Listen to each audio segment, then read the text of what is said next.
Good morning, family. As always, man, we hope the weekend went well for you, as well as last week. Uh, my week was wonderful. I did a couple of things, man. I made sure that there were things that had to be done that were done, and then also we made arrangements to make another delivery this morning to my high school where I grew up at, and so we're going to get that done this morning. But before we get into all that work, uh, as always, we're about positivity on Monday morning. We're going to start the week off right.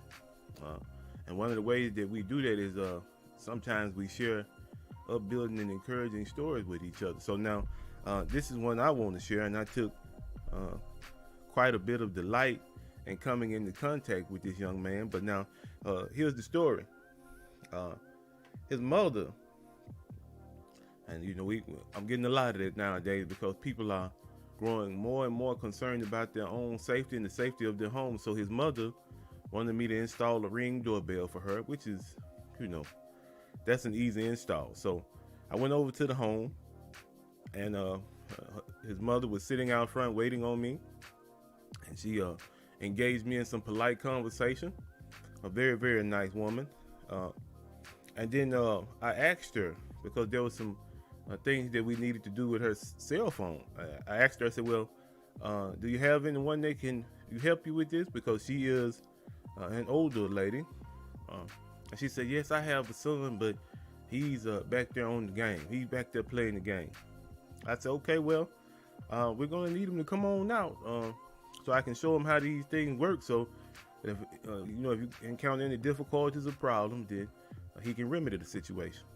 And so she said, okay. And then she was kind of timid about it. And I was thinking to myself, I wonder what would be the reason why she would hesitate to go and get her son.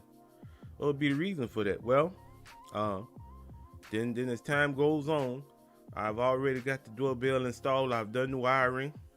And I asked her again. I said, okay, now in order for us to finish the setup, we have to have your cell phone, and we have to have the app that's installed. So the Ring app, come to find out, was already there. But then we also needed the password to her wireless network so we could put the Ring device on the network. I asked her again. Once again, she kind of hesitated. So I told her, I said, listen, we have to have that, and if you want this to be set up the right way. She said, well, I think my son can take it from here. I said, no, ma'am. I said, hey, when you hire me to do a job, I take it from beginning to end. I said, so we're going to need your son. So now she goes in the house to get him. And as she's going in the house, I'm thinking to myself, well, what kind of temperament does this young man have that his mother is afraid to, go and engage with him? So I waited patiently. And as he was coming out, I was putting my tools up. And so this is something that I learned from my uncle, my great uncle. When you initially meet someone, especially a young man or an adult, the way that you present yourself should be firm, but at the same time, very encouraging and upbeat. And so that's what I did. When he came to the door, I said, how are you, young man? And I extended my hand to shake his hand. And I told him, I said, it was nice to meet him and his mom, and I needed his assistance. And so his response to me was nothing short of respectful. I was kind of surprised. He said, well, yes, sir, what you need from me? I said, well, we're going to need the wireless password so we can put the Ring device on your wireless network. And his mother had her phone, so she handed it to him, and he put the password in.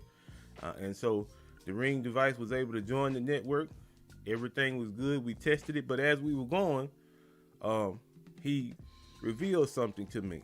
He said, well, Mr. Marcus, I think that I probably could have put it together. He said, but after I looked at it, I said, no, I better leave that alone. And I told him, I said, listen, you could have. This is something you could have done. You could have taken the pieces to this device and put it together. The instructions were there. So I asked him, I said, why didn't you? He said, well, I don't know. I wasn't sure of myself. I didn't know if I could do it. I said, well, here's the thing about that. I said, if you had put it together wrong, and then I got here, I would have fixed it. I said the only thing that you could have done to mess this device up is submerge it in water, or take a jackhammer and put it on concrete and then, crack it up. I said anything short of trying to destroy the device, we can fix it, because there's always a reset button. There's always software that we can update. We can fix it. I say, so the next time that this happens, or if there are any difficulties that result from the installation that I've done, I'm holding you responsible for fixing it. I'm holding you responsible for making sure that this thing works for your mother. And he said, I can do it, Mr. Mark. I can do it. I believe I can. I said, I know you can. I know you can. I said, because from what you described as to the way that you were about to get into the project, you were going in the right direction. Only thing you needed was a little determination to keep on going. You could have done it. And so he thanked me. He appreciated. His mom was standing off to the side, and of course she was smiling. And that was on purpose. This interaction was on purpose, because I felt, and I could be wrong about this, but as I looked around, there was no male influence, positive male influence there at that home. She was a single mother, no ring. And he said that his older brother stayed with them, right? So as far as a father, I don't know. Maybe he had passed away, because she was a lady that was a little bit up in age, or maybe he wasn't there at all. But regardless of that fact, I picked up on that hint that maybe there wasn't a positive male presence there. And so for the 30 to 45 minutes that I was there, I tried to exert a positive influence on this young man in our conversation. Because here's the thing, regardless of whether or not that interaction was something that he wanted to take on, it was most definitely something that I did. Because I find myself now focusing on the young ones, the boys and the girls, being an individual who tries to encourage them. Yes, there are things that come up that might be difficult, but don't shy away from them. If it's within you to be able to take something to its completion, you have to do it. I'm going to tell you why. Because in the midst of taking something from the beginning to its very end, you build within yourself the confidence that you're able to solve difficulties. And in life, there are going to be many challenges, many difficulties that come up, and you need to have the confidence to be able to say, this is where I am. This is where I want to be. Let me get to work. Because in situations, more times than not, there's always something we can do. We might not be able to solve the situation, but we can most definitely make it more bearable for ourselves and those around us. And that was especially something that I wanted to share with that young man. I want to upbuild him. I want him to come away from my interaction knowing that there was something inside of himself that he needed to tap into if he's going to be ready to face the difficulties of life, the difficulties of the world. And I think we need to do more of that, especially with the young ones, man. I was on the panel last night, and I was shocked. Listen, I was shocked.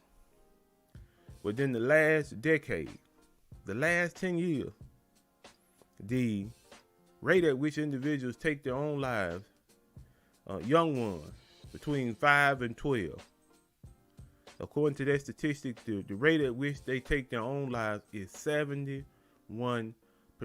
It grows 71% in the last 10 years. That's not acceptable. It's just not. It's especially not acceptable when the only thing a lot of them need sometimes is just natural human kindness, encouragement, saying to them that, okay, whatever it is that you're dealing with now, if you muster the strength, if you have the boldness and the motivation and the conviction to keep on going, things are going to get better. And who is in a better position to say that than a parent? They love you. They want the best for you, young ones. But at the same time, they need to be encouraging you. They need to be helping you to plan in life. They need to be helping you to look forward to your life. They need to be putting things in place so that in the future, life can be better for you than it was for them. That's just a thought that I had this morning, you all. That young man, I think, is going to have a wonderful future. I hope that he doesn't allow anything to discourage him from moving forward with his life, because instead of trying to hold individuals back, we need to be encouraging the young ones to move forward. All right. Those are my thoughts for this morning. As I mentioned, man, we're going to be involved in delivering some computers this morning. As always, you know, I'm very, very proud of this aspect of my business, and a lot of people benefit from it. I'm thinking about whether or not this is something that I too can pass on to my children. Hopefully the skills that are involved they're picking up on. I know I have one, my youngest daughter. I know that she's paying keen attention to what dad is doing whenever he's doing it. And so maybe that'll be something that I can pass on to her. We'll see. But as always, man, look, you know how we end this thing. Do something positive today. Do something positive. And watch it come back to you in greater measure. It always does. You put it out, it multiplies, then comes back to you. It might be unexpected in the way that it does, but it does come back. Try it out. Okay? You know we love you, man. I want everyone to have a beautiful and productive week. Be easy.